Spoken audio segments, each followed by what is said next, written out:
예, 요번 시간에는 저번 시간에 이어서 조선의 대외관계를 하겠는데, 조선의 대외관계만은 후기까지 나간다 그랬죠? 자, 지금 이제 오늘 하실 부분이 이제 요번 시간에 하실 부분이 후기야.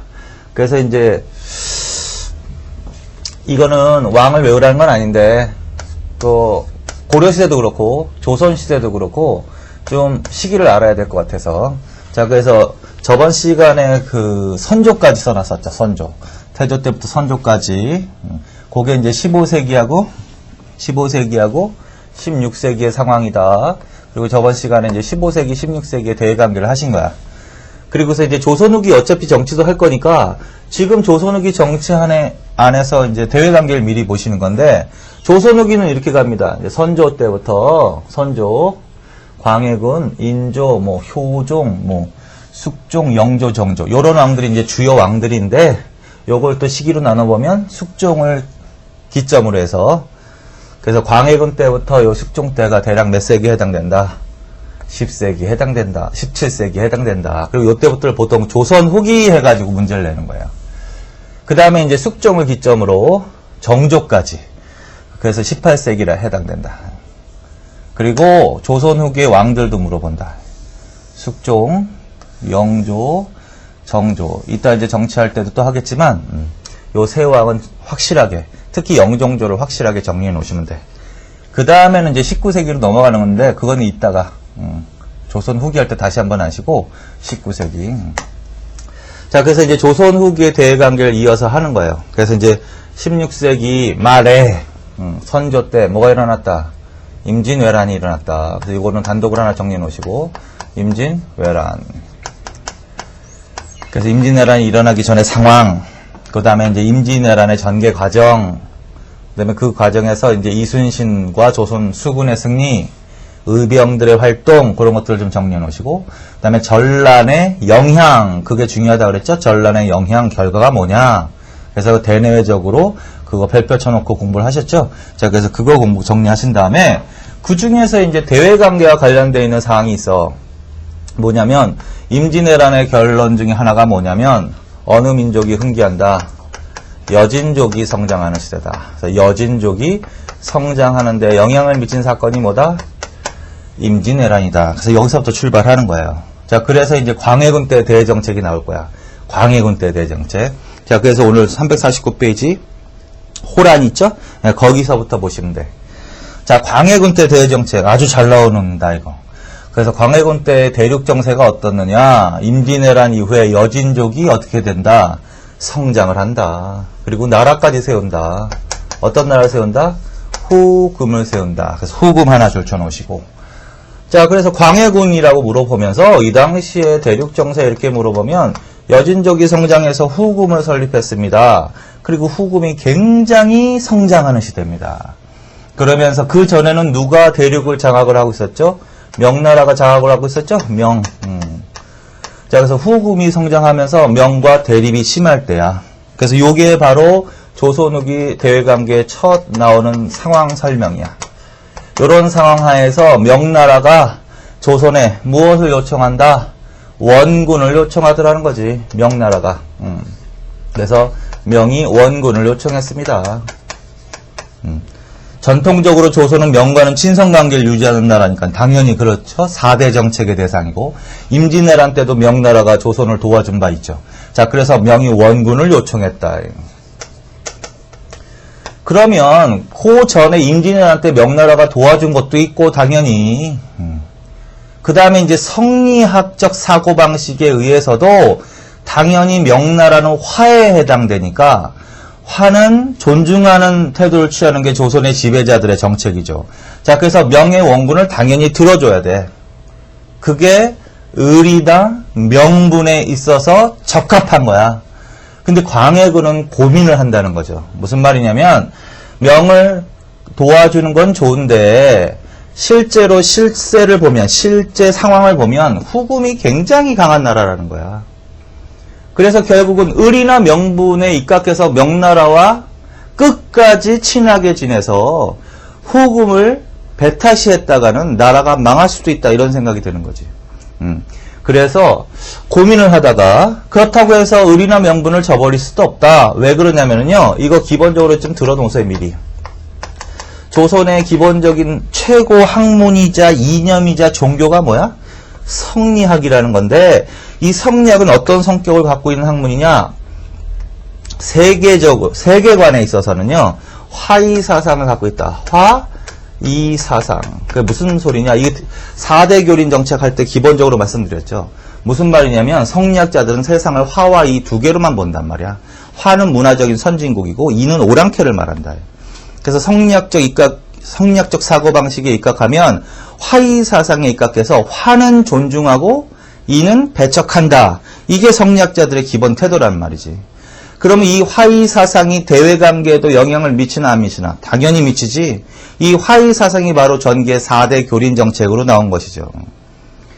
그런데 이제 화는 명이고 오랑캐는 후금이란 말이야. 자, 그래서 성리학적 사고방식, 세계관은 무슨 사고방식을 갖고 있다? 화이사상에 입각해 있다. 그리고 화는 존중하고 이는 배척해야 된다. 그런데 지금 화로 여겼던 명나라가 오랑캐로부터 공격을 받고 있다. 따라서 명의 원군 요청을 들어줘야 된단 말이야. 그게 바로 명분론이야. 성리학적 명분론.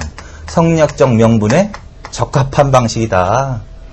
임진왜란 때 우리나라를 도와준 명에 대한 의리를 지키는 것이다. 그래서 성리학이라는 학문은요, 조금 실용적인 학문이 아니야. 의리나 명분을 중시하는 학문이지. 그래서 요거 항상 머릿속에 좀 기본적으로 이거를 인식하고 있어야 대외정책을 이해하기가 쉬워. 그래서, 그런데 이제 이 당시에는 정치를 보면 어떻게 사림들이 정계를 주도할 때야, 사림. 근데 사림들은 어디에 더 투철하다? 성리학에 더 투철하다. 그 말은 결국 무슨 사상을 여전히 아니면 더욱더 강화시키는 애들이다. 화이 사상을 더욱더 강화시키는 애들이라는 거야. 명에 대한 의리나 명분을 더욱더 중시하는 애들이 정계를 주도하고 있었단 말이지. 그러니까 명의 원군 요청을 들어주지 않을 수가 없단 말이죠. 자, 그래서 결국은 명군 요청을 들어줍니다. 근데 광해군이 고민한 문제가 뭐라 그랬죠? 결국은 그렇다고 해서 명은 쓰러져가는 나라란 말이야. 후금은 아주 성장하는 신흥국가고 자칫 잘못했다가는 끝까지 후금을 배척했다가는 나라가 망할 수도 있다고 생각했다는 거죠. 그래서 결국은 일단은 들어줘. 그래서 강홍립 줄쳐놓고 결론이야. 지금 이해하시고, 자, 광해군 때 대륙 정세 뭐다?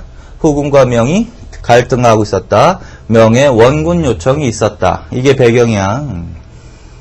그리고 광해군은 어떤 조치를 취했다? 일단 들어준단 말이야. 그래서 강홍립을 도원수로 삼아서 군대를 파견한단 말이에요.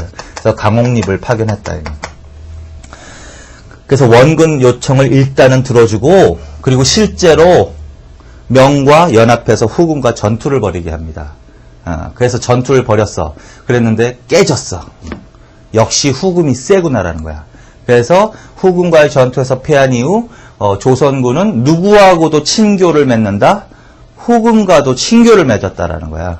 자, 그래서 파견했다라는 거야, 사실과. 그러나 한번 깨지고 난 다음에는 어떻게 했다? 다시 친교를 맺었다. 누구와? 후금과도 적대관계를 끝까지 유지하지 않았단 말이야. 후금과 친교를 맺었다라는 거야. 이렇게. 그러면 이 당시에 성리학자들이, 사림들이, 성리학자들이 이러한 사상에 입각해 있는 이러한 것을 중시하는 애들이 정계를 장악하고 있는데, 이 사람들의 사상에, 생각에 입각해서는 요건 당연한 거야. 그런데 이거는 있을 수 없는 거야. 그래서 성리학자들은 목숨이 끊어지는 한이 있더라도, 좀 확대시키면 나라가 망하는 한이 있더라도 누구에 대한 의리는 저버리면 안 돼. 명예에 대한 의리는 저버리면 안 돼. 이런 생각을 갖고 있는 사람들이거든요. 자, 그래서 결국은 강홍립을 파견했다. 이거는 성리학적 사고방식에 적합한 거다. 위배되는 거다. 적합한 거야. 명과 연합해서 후금을 배척하는 것은. 그러나 후금과 친교를 맺은 것은 어떻다? 이거는 성리학자들 입장에서는 안 된다는 거야. 위배된 거야. 그런데 결론적으로 광해군 이걸 했다고요. 광해군은. 그래서 이걸 무슨 외교라고 한다? 중립외교라고 한다. 결론. 중립 외교. 자, 광해군의 대외정책. 뭐가 나와야 돼? 중립외교. 결론은 이걸 외우기 위해서, 그리고 이걸 이해하시기 위해서 열심히 설명을 드린 거야. 자, 그래서 광해군 때는 후군과 명 사이에서 무슨 정책을 취했다? 중립외교. 그건 무슨 소리야? 끝까지 명과 친하지는 않았다는 거야. 그래서 명과도 친하고 후군과도 친하고, 말하자면 등거리 외교라고도 할 수 있다. 등거리 외교.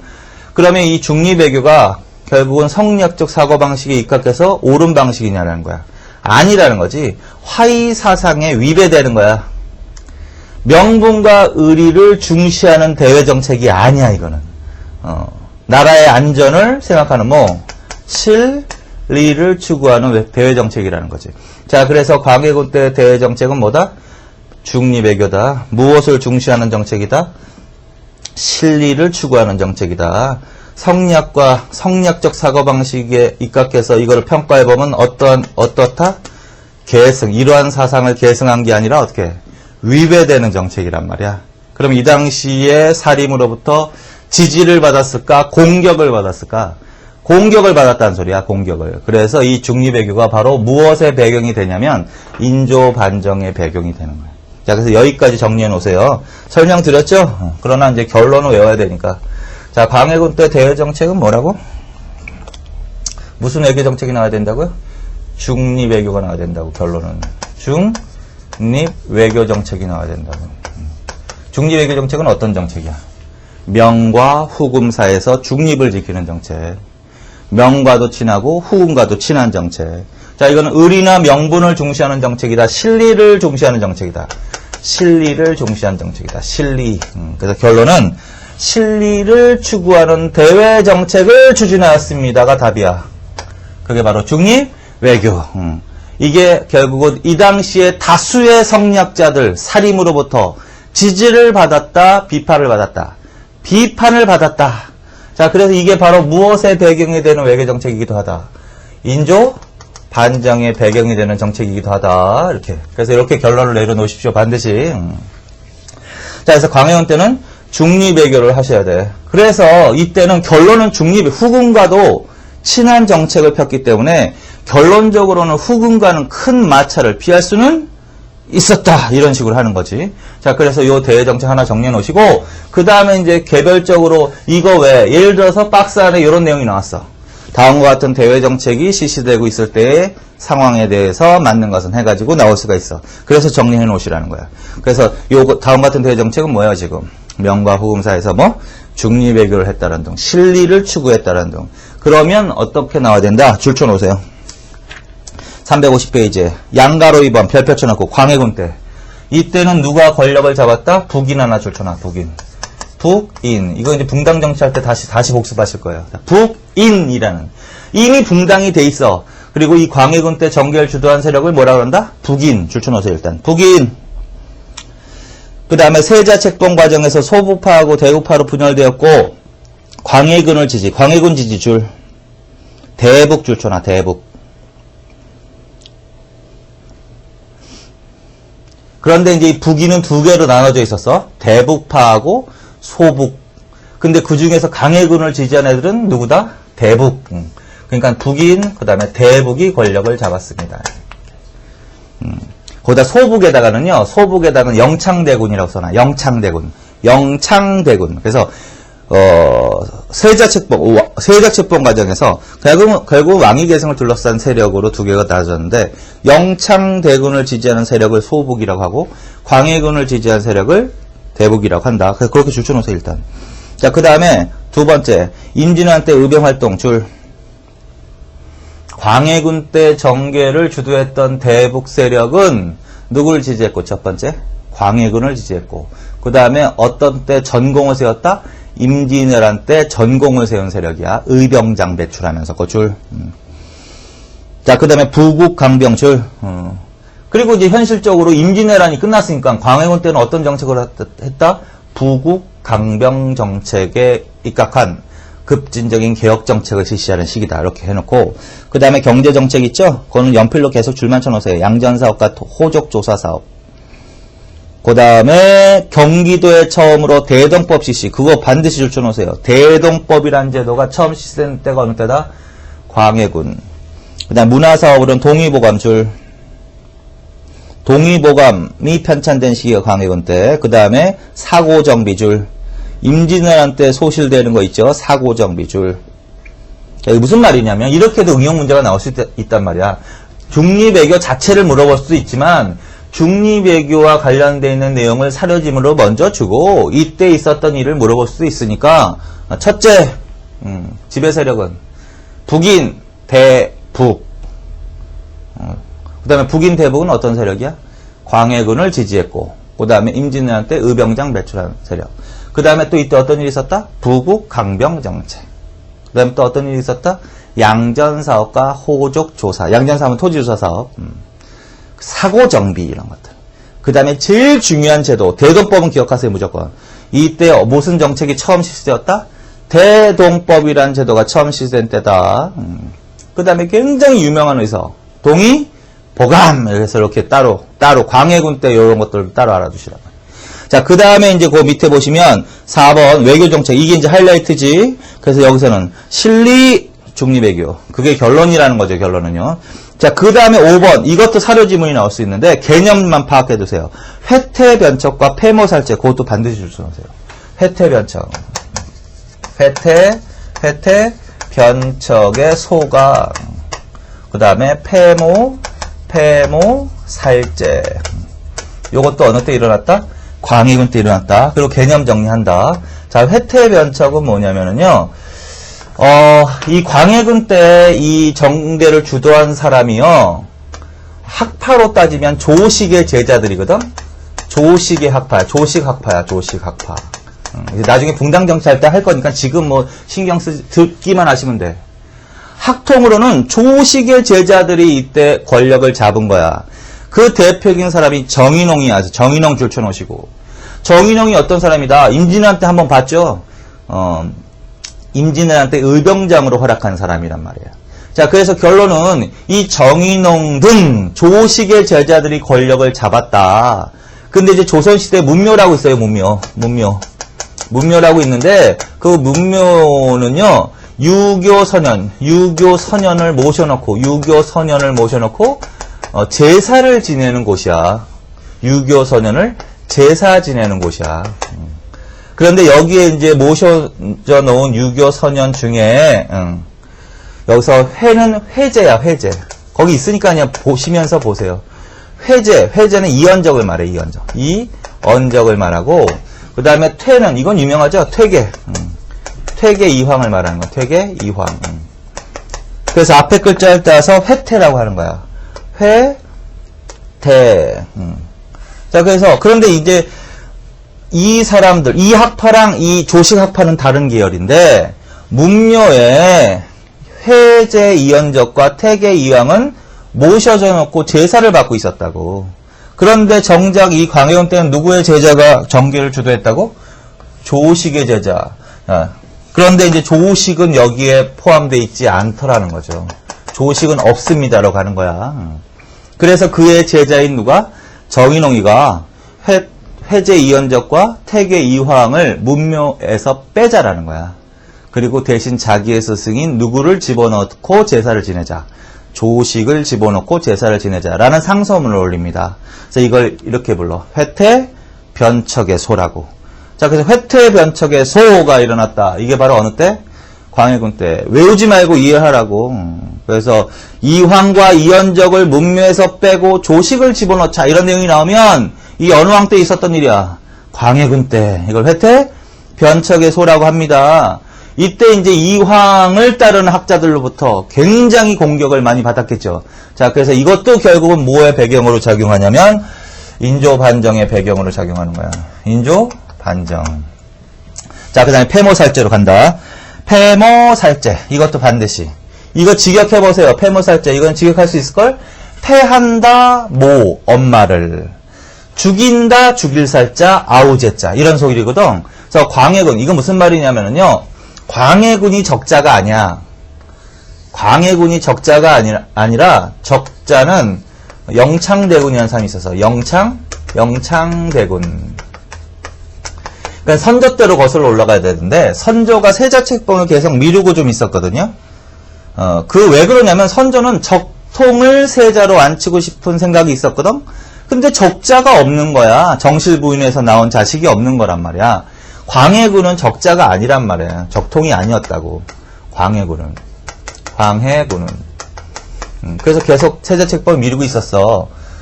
그런데 나중에, 그러니까 광해군이 세자로 책봉된 다음에 적통이 태어난 거야. 그러니까 영청대군이 나중에 태어난 거야. 그게 바로 영청대군이 나중에. 이 사람이 적자. 이 사람을 낳은 사람이 인목대비란 말이야.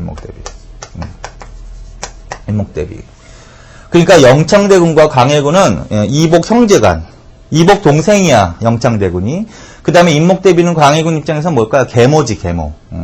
자, 그래서 이런 식의 세력이. 그래서 광해군 때도, 선조 때도 광해군을 세자로 책봉하자라는 세력과 영창대군을 세자로 책봉하자라는 세력으로 나눠져 있었던 거지. 그게 아까 줄쳐놨던 대북, 소북의 문제야. 대북, 소북의 문제.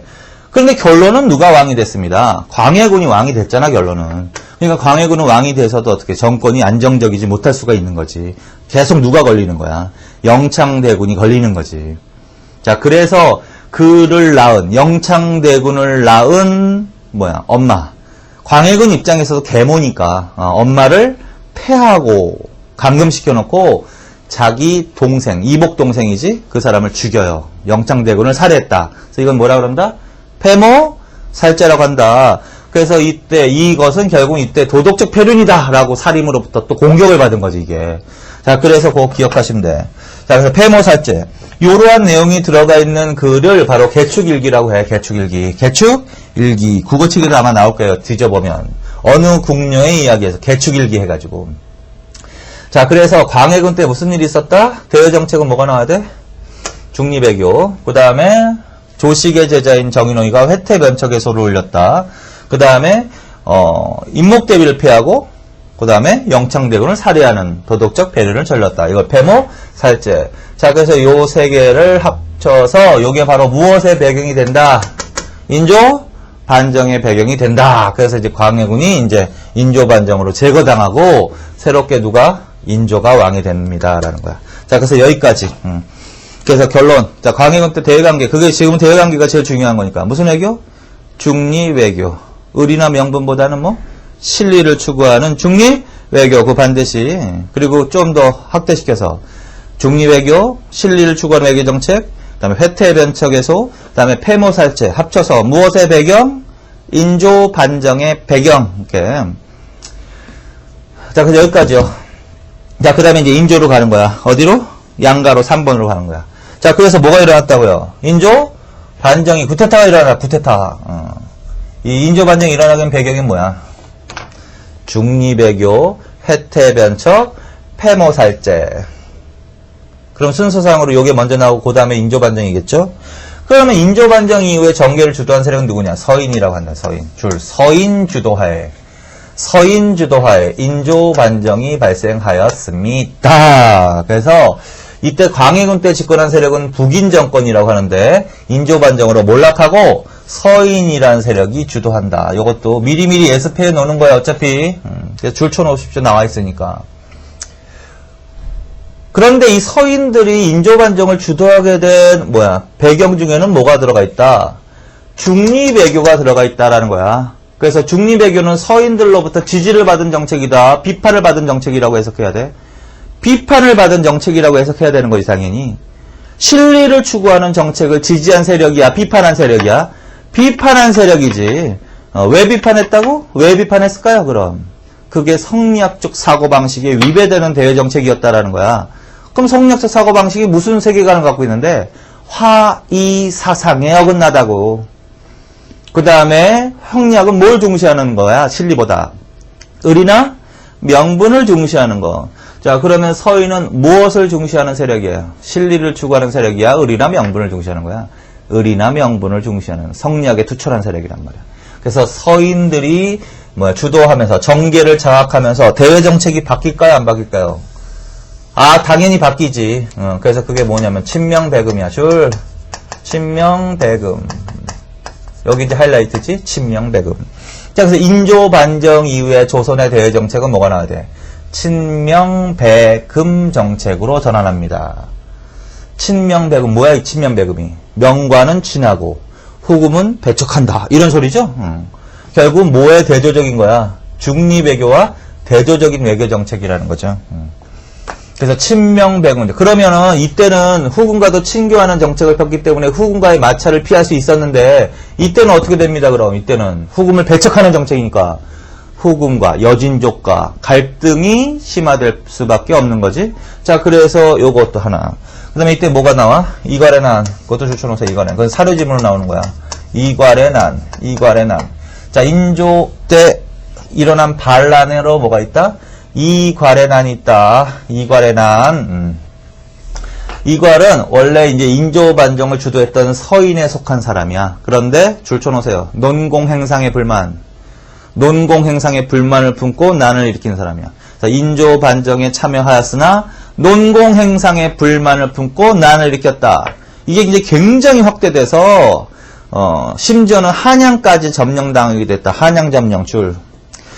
조선 후기에 논공행상의 불만, 한양이 점령당하는 등 큰 반란으로 확대됐다. 뭐야 이게? 이괄의 난. 그걸 사료지문으로 준다. 그리고 이 당시에 대외정책 이렇게 물어본다고요. 그럼 뭐가 나와야 돼? 친명, 배금 정책이 나와야 됩니다. 자, 그래서 이런 것들. 결국은 이런 것들은 무엇의 원인이 될까요? 그게 바로 호란의 원인이 된다는 거야. 그래서 호란. 그래서 호란 정리한다지. 호란. 그래서 임진왜란 있죠? 요 임진왜란 하나하고, 그 다음에 호란. 그래서 두 합쳐서 양난이라고 하는 거야. 그래서 조선 후기에 양난이 발생하는 거지. 호란. 임진왜란은 누가 쳐들어온 거예요? 일본이 쳐들어온 거지. 호란은 누가 쳐들어온 거다? 여진족이 쳐들어온 거야. 여진족이. 자, 그래서 이걸 호란이라고 합니다. 어느 때? 인조 때. 근데 호란에는 두 개가 있다. 두 개. 하나는 뭐가 있다? 정묘호란. 정묘호란하고, 그 다음에 또 뭐가 있다? 병자호란으로 나눠진다.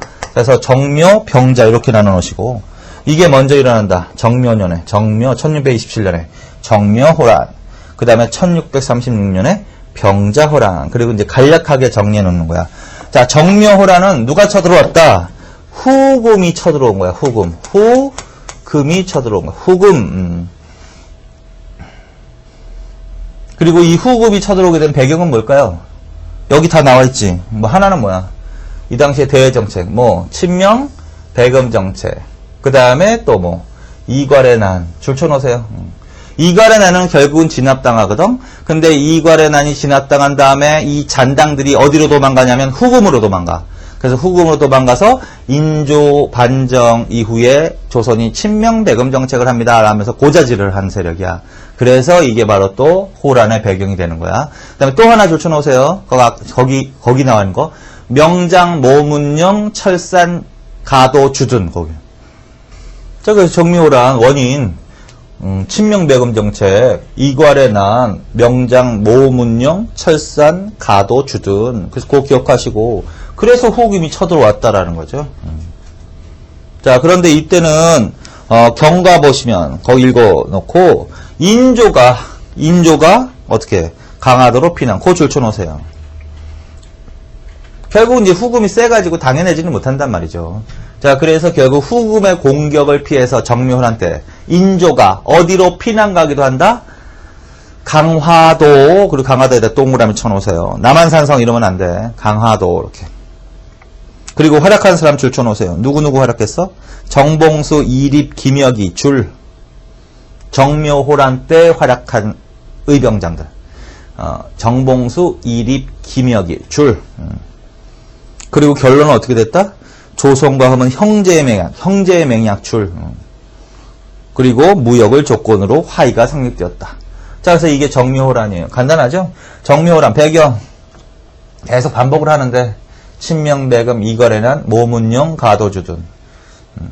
그 다음에 전개과정 후금의 침입을 피해서 인조가 어디로? 강화도로 피난 가게 됐다. 활약한 사람 정봉수, 이립, 김혁이. 결과 형제의 관계를 수립합니다. 조선과 후금 사이에. 거기까지.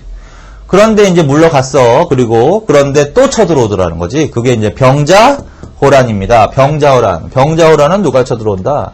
여진족. 똑같아. 그런데 이때는 더 강해졌어요. 더 강해졌어. 명나라도 거의 멸망시켜버렸어. 그래서 중국 대륙을 여진족이 장악을 하는 거야. 그리고 국호를 청으로 고신다는 거야. 청. 그러니까 후금이나 청이나 민족은 똑같은 거야. 여진족. 그래서 청으로 고치고 대륙을 완전히 장악을 했단 말이에요. 청나라가. 그리고 청이 이때는 아직 명과 대립하고 있을 때라 조선에 그렇게 강하지 않게 하고 간 거야. 근데 이때는 거의 이제 대륙을 점령했으니까 청나라가 이제 뭘 요구해 온다? 조선에 군신 관계를 요구해 오더라는 거야. 군신 관계를 요구해. 군신 관계를 맺자 이렇게 요구해 왔다. 이게 바로 이 병자호란의 배경입니다. 청이 군신 관계 요구를 해오자 조선 정부 내에서는 크게 분열이 이루어졌겠지. 청나라는 현실적으로 강하다. 그래서 지금 당장 싸워서는 어떻게 승산이 없다. 그래서 훗날을 도모해야 된다.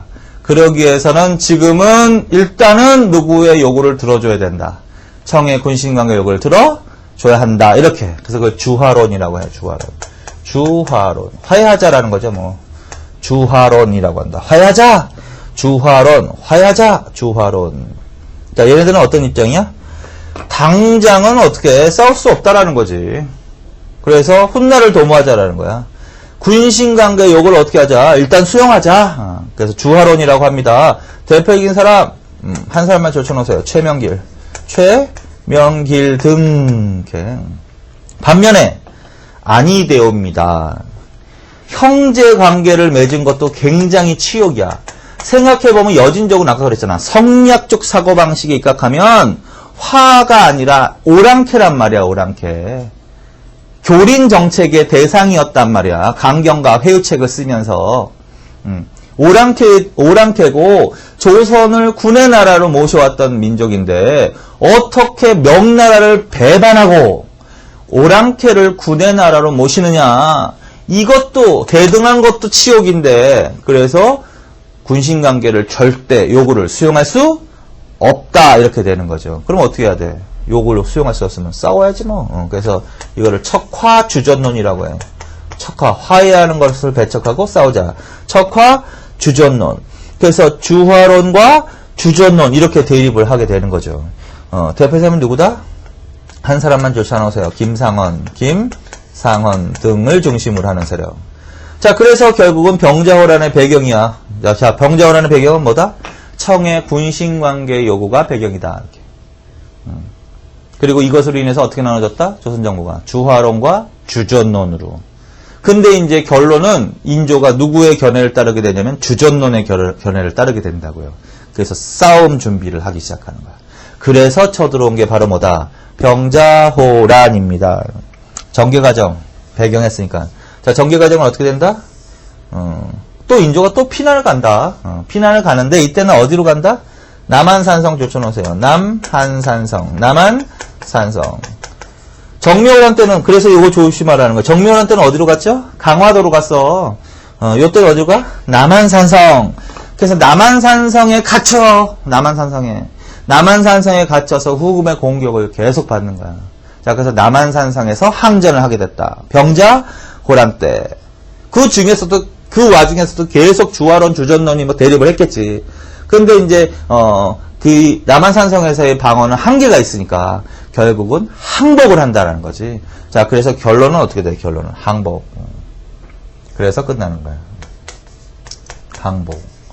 그러면 항복한 이후에 어떻게 되느냐는 거야. 항복한 이후에 어떻게 된다? 당연히 무슨 관계가 맺어졌겠다? 군신관계가 맺어졌다. 군신관계. 그래서 이제 병자호란 이후에 조선과 청은 무슨 관계? 군신관계를 맺게 됩니다. 그 다음에 이제 인질로 끌려간다. 누가 인질로 끌려간다? 소현세자하고 거기 책이 있으니까 줄쳐놓으시면 돼. 실판을 굳이 안 보셔도 됩니다. 책을 보시면 되니까. 귀는 열어두고 책을 봐. 소현세자하고 복림대군 두 왕자가 인질로 끌려간단 말이야. 그 다음에 끝까지 주전론을 주장했던 사람들이 있어.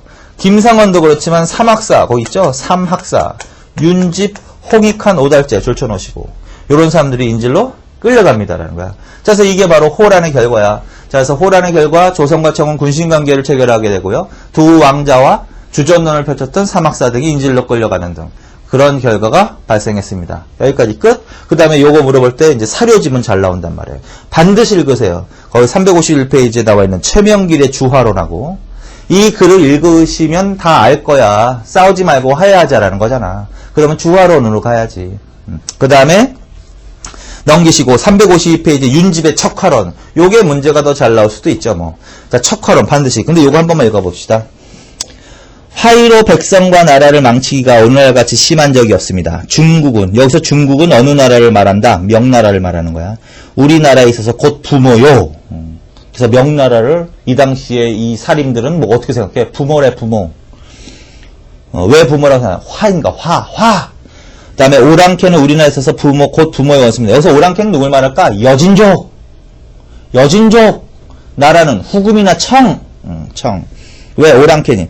신하된 자로서 부모, 명예원수와 형제가 되어서 부모를 저버리겠습니까? 하물며 임진왜란에 임난에 이른 터럭만한 것도 황제의 힘이어서 명나라 황제의 힘이어서 우리나라가 살아 숨쉬는 은혜를 끼얹었습니다. 차라리 나라가 없어질지라도 의리는 저버릴 수 없습니다. 또한 어찌 이런 시기에 다시 화의를 주장할 수 있겠습니까? 이렇게 돼 있죠? 자, 그래서 이건 반드시 읽으시라고. 그러면 어떤 거야, 이거? 이 글에 담겨져 있는 사상은 무슨 사상일까? 이 세상을 뭘로 보는 사상이야? 거기다 위에다 쓰세요, 연필로. 화이사상. 맞지? 화이사상. 화이사상이 담겨져 있는 거지. 이 세상을 화와 이로 보는 거지. 그리고 화는 존중하고 이는 배척해야 된다. 그런 게 들어가 있는 거죠, 결론은요. 그 다음에 실리를 중시하는 사고방식이야. 의리나 명분을 중시하는 사고방식이 들어가 있어. 의리나 명분을 중시하는 사고방식이 들어가 있는 거 맞죠? 지금 계속 이해하시, 이거 외우는 게 아니란 말이에요. 이해하시라고 자꾸 반복적으로 말씀을 드리는 거니까 확실하게 이해하세요. 당연히 글을 읽고 본인이 판단하는 말이야. 화이사상과 의리나 명분을 중시하는 사고방식이 들어가 있다. 이 사료지문에. 맞죠? 그거 반드시.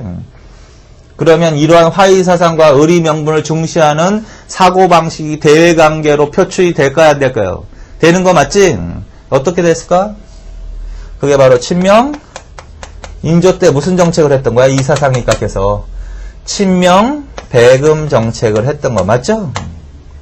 그 다음에 광해군의 이 사고방식을 갖고 있는 애들은 광해군의 중립외교를 어떻게 했을까?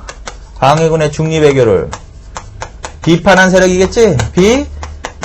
비판한 세력이겠지? 그리고 결론적으로 하나 더 써줬어요, 거기다가.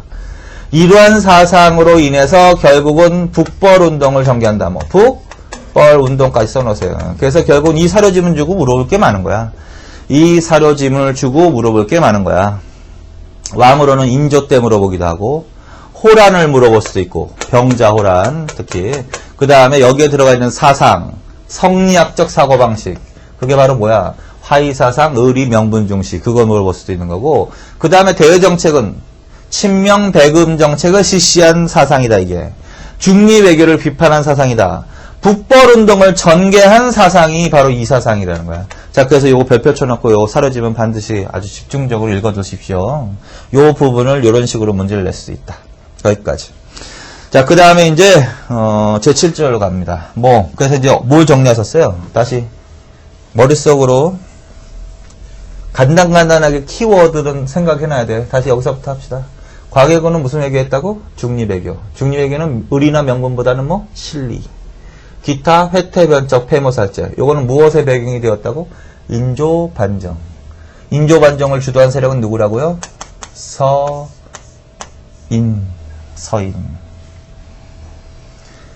서인들은 무슨 외교 정책을 한다고요? 친명배금 정책. 친명배금. 뭐에 반대되는 정책이라고? 중립외교.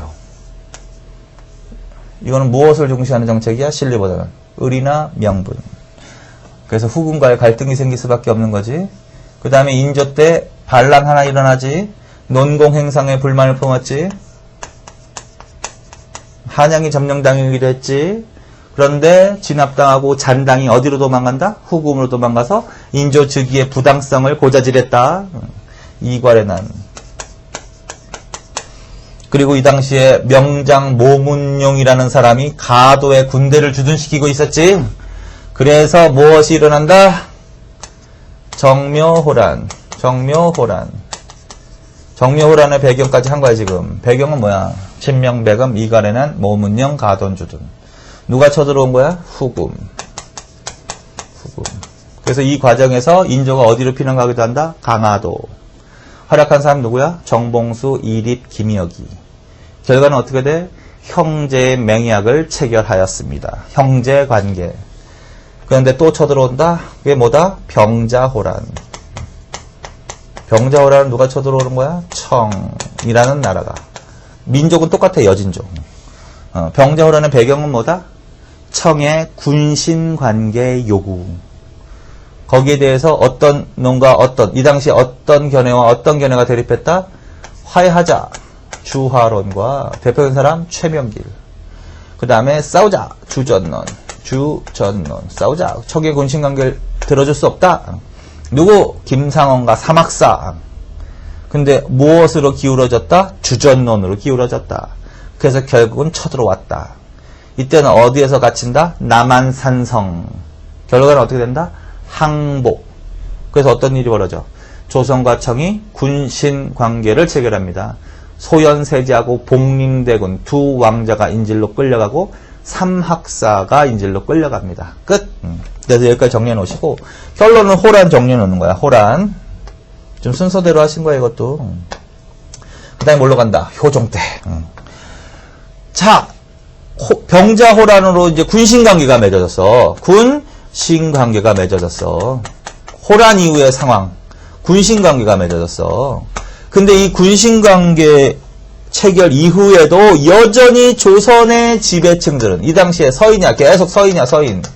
조선의 지배층들은 이걸 진정으로 인정하지 않더라는 거야. 겉으로만 이 청나라가 셌기 때문에 군신관계를 맺은 거지, 속으로는 굉장히 치욕스러운 일이라고 생각하는 게 여전했던 거야.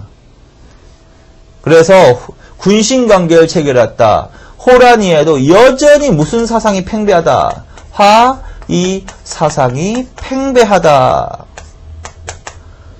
화이 사상. 을이나 명분을 중시하는 성략적 사고방식이 약화되지 않더라는 거야. 더 강화되는 거야. 더 세상을 화와 이로 봐. 여전히 청나라는 뭐라는 거예요? 화로 봤을까? 아니, 오랑캐로 보는 거야. 그리고 화는 이미 망했어. 그러나 유일하게 이 명나, 화를 계승한 우리나라가 뭐다? 소중하지, 소중하. 소중하 의식이 팽배해지는 거야. 팽배해지는 거야. 그래서 결국은 이러한 생각이 더욱더 강화되더라고요. 이 당시의 지배자들이. 그러면 이 청가, 이로, 오랑캐로 생각한 이 여진족을 군의 나라로 모시고 있으니 얼마나 치욕스러워. 그래서 복수해야 된다. 복수, 설치, 이런 용어가 등장하는 거야. 복수하자. 누구한테 복수하자? 청나라에 복수하자. 그래서 치욕을 씻자, 이렇게. 자, 그래서 호란 이후의 사상적 변화. 별로 변화가 없다. 기존의 사상을 더욱더 강화시키더라. 화이 사상이 팽배, 소주가 의식이 더욱더 팽배되면서 복수 설치, 청에게 복수하자라는 생각이 더 강화되더라고. 그래서 요게 바로 이제 무엇의 배경을 한 거야, 무엇의 배경. 북벌운동. 북벌운동의 배경을 하신 겁니다. 그래서 북벌운동 줄쳐놓으세요, 북벌운동. 그거 별표 쳐놓고. 그거 제일 잘 나와. 북벌운동을 정리해놔야 돼. 북벌운동. 그리고 이제 간략하게 내용 정리해놓으세요. 북벌운동이란 뭐다? 북벌. 정벌하자야. 어느 나라를 정벌하자? 청을 정벌하자. 북벌운동의 사상적 배경은 뭐다? 화이사상, 소중화의식, 복수설치, 성략적 사고방식. 누가 주도했다? 서인, 송시열, 송중길, 이완 등 줄쳐놓으세요. 송시열, 송중길, 특히 송시열, 송중길 등 서인들이 주도했다. 그래서 이제 이 북벌운동을 위해서 군비가 강화되는 거야. 군비가 강화되는 때가 어느 때다? 효종 때 거꾸로 군비가 강화되는 목적은 뭐다? 북벌을 목적으로. 이때 중심 관청이 어떤 관청이다? 어영청 줄쳐놓으세요. 어영청. 자, 그래서 거기까지 정리를 해놔. 그래서 이게 바로 효종 때 벌어졌던 북벌운동이야. 그래서 그거 정리해놓고, 그러나 결과는 어떻게 된다? 실현되지는 않습니다. 그냥 열심히 운동만 한 거지. 근데 이 당시에는 이제 붕당 정치가 심화되는 때거든. 그래서 사실은 이 당시에 서인들이 자신의 집권 기반을 뭐 강화시키기 위한 목적으로 이 북벌운동을 주도했다고도 볼 수가 있는 거야. 그래서 결론은 북벌은 실현되지는 않았으나 결과론적으로는 어느 세력의 정치적 집권 기반을 강화시켜줬다? 서인. 이렇게 그렇게 결론을 내놓으시면 돼. 그리고 이렇게 있을 때 이제 무슨 있으냐? 나선정벌도 하나 줄. 나선정벌. 그러니까 효종 때는 북벌운동과 나선정벌 두 개를 반드시 정리해 놓으세요. 나선정벌. 나선정벌은 뭐다? 이때 이때 나선은 러시아 말하는 거야. 청해 원군 요청이야, 이때는. 청해. 오히려 청해 원군 요청이 있었어요. 이때 청과 러시아가 이제 분쟁이 좀 있었거든. 그래서 청해 원군 요청으로 조선의 조총부대가 두 차례 파견된 거야. 조선의 조총부대가 두 차례 파견되어서 누구와 전투를 벌였다? 러시아와 전투를 벌여서 승리한 전투. 사건. 이걸 나선정벌이라고 합니다. 사람 주소나 병급, 신유 등을 그래서 1차 나선정벌, 2차 나선정벌 이렇게 된다. 그래서 그렇게 간략하게 정리해 놓으세요. 요런 내용이 나오면 이거 나선정벌 말하네. 자, 그래서 효종 때 두 개 기억하세요. 뭐 북벌운동과 나선정벌. 자, 그다음에 이제 숙종 때로 갑니다. 자, 숙종 때. 자, 숙종 중여왕이라고 그랬죠? 자, 숙종 때는요. 숙종 초에는 남인이 북벌을 제기하기도 하였습니다. 북벌을 제기하기도 하였습니다. 이렇게 간략하게 줄만 쳐놓으세요. 남인이 북벌을 제기하기도 하였습니다. 숙종 때 대관계야. 자, 그 다음에 넘기시고 제일 잘 나오는 거. 그게 바로 뭐냐면 넘기기 전에 그 읽기자료 갑시다. 353페이지 읽기자료 있죠? 그것도 반드시 알아서요. 숙종 때 만동묘와 대보단. 만동묘하고 뭐 대보단이 건립됩니다. 그래서 그것도 잘 나오니까 요새 반드시 기억해놔. 만동묘하고 대보단. 이게 뭐냐면 송시열이 이때 송시열이라는 사람이 서인의 우두머리였는데 송시열이 숙종 때 죽어요. 그러면서 유언을 내려. 만동묘하고 대보단 세우라고. 그래서 송시열의 유언에 따라 그의 제자들이 만동묘하고 대보단을 세우게 된다. 만동묘하고 대보단이 뭐다? 거기 읽어보시면 다 나오지? 뭐야? 임진왜란 때 우리나라를 도와준 명나라 황제를 제사 지내는 곳이란 말이야. 그래서 임진왜란 때 우리나라를 도와준 명나라 황제를 제사 지내는 곳이 바로 만동묘하고 대보단이라는 거지. 그거를 건립하는 시대다. 근데 만동묘는 어디에 있다? 화양서원. 각각 따로따로 하나. 화양서원. 송시열을 모시는 서원이야. 거기 화양서원 반드시. 대보단은 궁궐안에다. 창덕궁에다가. 그래서 화양서원과 궁궐안에 만동묘와 대보단을 세우고 명나라 황제를 제사 지내고 있다고. 이게 바로 어떤 의식을 갖고 있는 거야? 어떤 의식을 반영하는 거야? 숙명반청의식. 숙명반청의식. 여전히 성략적 사고방식에 입각해서 망했지만 비록 명나라를 존중하고 청나라를 간접적으로 배척하는 사상이 들어가 있다라는 거지. 자, 그래서 그거 정리해 놓으세요. 그 다음에 넘기시고 백두산 정계비. 그거 별표 쳐놓고 백두산 정계비. 그 다음에 옆에다 하나만 더 써놓으세요. 북간 대첩비. 북간 이건 임진왜란 때 한번 줄쳐놨었지. 북간 대첩비. 북간 대첩비는 뭐야 이게? 임진왜란 때 활약한 의병장의 활약을 기록해 놓은 비석이다. 그 사람이 누구다? 정문부, 함경도 길주, 정문부의 활약상을 기록해 놓은 비석. 북간 대첩비. 옆에다 하나 더 써놓으세요. 이것도 어느 왕 때? 숙종 때. 그 다음에 백두산 정계비. 이거 별표 쳐놓고. 자, 백두산 정계비. 이거 어느 때? 숙종 때. 그리고 백두산 정계비는 아주 중요해. 이때 이제 조선과 청이 국경선 분쟁이 일어나고 있었다. 그래서 양국 대표가 만나서 담판을 짓고, 양국의 경계를 기록해 놓은 비석이다. 결론. 자, 백두산 정계비는 숙종 때 건립된 비석인데, 조선과 청의 경계, 국경선을 기록해 놓은 비석이라고.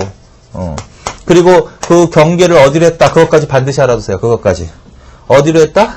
서쪽으로는 압록강으로부터, 동쪽으로는 토문강을 잇는 선이다 이렇게 돼 있어. 그거 반드시 줄쳐놓으세요. 별표 쳐놓고. 그래서 압록강에서 토문까지를 경계로 한다. 이런 내용이 딱 들어가 있으면 이건 무슨 비석이다. 백두산 정계비. 그리고 나머지 근대사에서 또 할 거니까. 나중에 이제 이 압록강과 토문강으로 있는 선, 여기서 토문강의 해석을 둘러싸고, 토문강의 해석을 둘러싸고 청나라와 이 지역에 대한 영토 분쟁을 일으키는 비석이야. 간도. 반드시. 간도. 그래서 거기다 줄만 쳐놓으세요. 자, 토문강을 송화강이라고 해석하는 나라, 조선. 토문강을 두만강이라고 해석하는 나라, 청. 그렇게 줄 쳐놓으세요, 미리. 자, 다시 백두산 정계비 중요하다. 백두산 어느 때? 숙종 때 걸릴 때요. 뭐가 기록되어 있는, 무슨 비석이에요, 이게? 조선과 청의 국경선이 기록되어 있는 비석이야. 어떻게 기록되어 있지? 압록강에서 토문강을 잇는 선이다. 나중에 이 토문강의 해석을 둘러싸고 청과 어느 지역에 대한 영토 분쟁을 일으켰지? 간도. 그 다음에 이 토문강을 송화강이라고 해석한 나라가 어느 나라다? 조선. 그 다음에 두만강이라고 해석한 나라는 청. 이렇게 반드시 정리해 놓으세요. 거기까지. 그 다음에 하나 더 써놨어요. 숙종 때. 안용복. 이거 임진왜란 끝에 한번 했었지? 안용복이 활약한 시기도 어느 때다? 숙종 때다. 그래서 따로 포스트잇에다가 딱 정리해가지고 숙종 때 딱 붙여놔. 자, 그래서 요게 바로 어느 때? 숙종 때의 대강계 때 나오는 거야. 첫째. 이때는 누가 북벌운동을 제기한다고? 남인. 숙명 반청의식을 드러내는 명나라 황제를 제사 지내는 곳을 뭐라 그런다고? 만동묘하고 대보단. 이건 누구라고? 서인. 그 다음에 두 개의 비석. 백두산 정계비하고 북간대첩비. 이건 뭐라고요? 북간대첩비는 임진왜란 때 활약한 정문부의 활약상을 기록해 놓은 비석이야.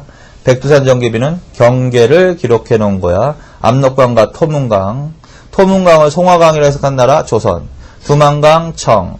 그 다음에 어느 지역에 대한 영토 분쟁을 일으켰다? 간도. 이렇게. 울릉도와 독도에 침입한 외인들을 몰아내고 에도 막부까지 쫓아가서 울릉도와 독도가 조선 영토임을 인정받고 들어왔다. 누구? 안용복. 그래서 여기까지 정리해 놓으세요. 반드시. 자, 그 다음에 이제 18세기 후반에는 뭐가 일어난다? 북학. 북학. 그거 줄쳐 놓으세요. 북학. 나중에, 나머지는 나중에 또 할 거니까 요거 개념만 정리해놔. 북학. 뭐에 반대다? 북벌과 반대야. 북벌은 청을 정벌하자인데 요거는 청으로부터 배우자라는 거야. 청으로부터 배우자. 적과 적극적으로 교류하자. 청으로부터도 배울 게 있다. 자, 그래서 이걸 북학이라고 합니다. 이거 18세기 후반, 왕으로는 정조로 가면 되는데, 어쨌든 18세기 후반에는 뭐? 북학이 등장하기도 합니다. 무슨 말이라고? 청으로부터 배울 게 있다. 청으로부터 배우자. 이거는 기존의 성략적 사고방식에서 좀 어떻게 되는 거야? 벗어난 거죠?